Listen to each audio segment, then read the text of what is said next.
ايه رأيكم في الباتيفور الجميل ده؟ مفيش احلى من كده ولا اسهل من كده. بصوا شكله لذيذ ازاي، فعلا شكله روعة. يلا بينا بقى نشوف هنعمل ايه النهارده. هنعمل مع بعض البيتفور الناعم الدايب اللي بيدوب في البق. طريقة سهلة ومكوناته ومفيش ابسط من كده. يلا نقول الطريقة. هنحط 3 كوبايات زبدة ومحطوط عليهم كوباية ونص سكر بودرة منخول، وهنبتدي نحط صفارين بيض، ونضرب المكونات كلها مع بعض لحد ما يصبح كريمي وعامل زي كده كريم شانتيه وهش. هنحط معاها الفانيليا وهنفضل نضرب برضو لحد ما نندمج كل المكونات مع بعض. زي ما انتم شايفين انا مسرعه الفيديو لان الفيديو طويل جدا وشايله منه مقاطع كتير. هنحط مع الزبده والسكر 6 كوبايات دقيق منخولين، والبيكنج والبيتيفور ما بتحطلوش بيكنج باودر خالص. هنفضل نعجن كده الخليط مع بعض لحد ما الدقيق يندمج مع خليط الزبدة والسكر.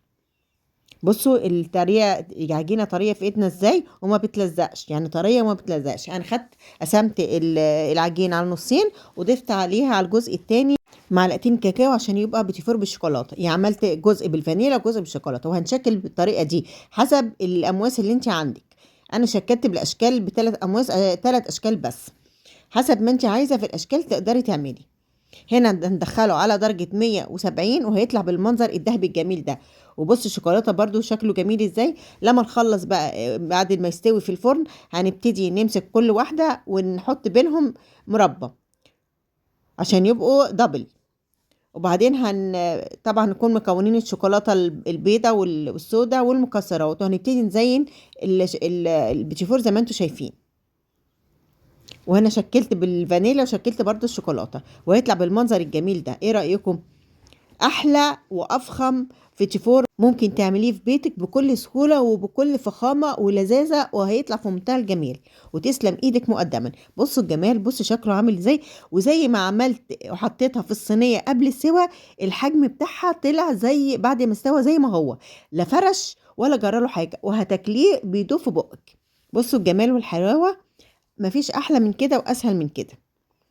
يلا اعمليه وكل سنة وانت طيبة، وهيطلع احلى بيتيفور من ايدك. شفتوا الجمال؟ الله الله، فعلا هتفتخري بنفسك كده وانت بتعمليه. بصوا هنا انا بوريكم برضو واحدة بالمنظر ده. بصوا منظرها عامل ازاي، ما فرشتش، زي ما بتحطيها زي ما بتطلعيها من الفرن. بصوا الجمال. يلا بالهنا والشفا على قلوبكم، وكل سنة وانتم طيبين، وربنا يجعله عيد مبارك عليكم وعلى جميع المسلمين ان شاء الله.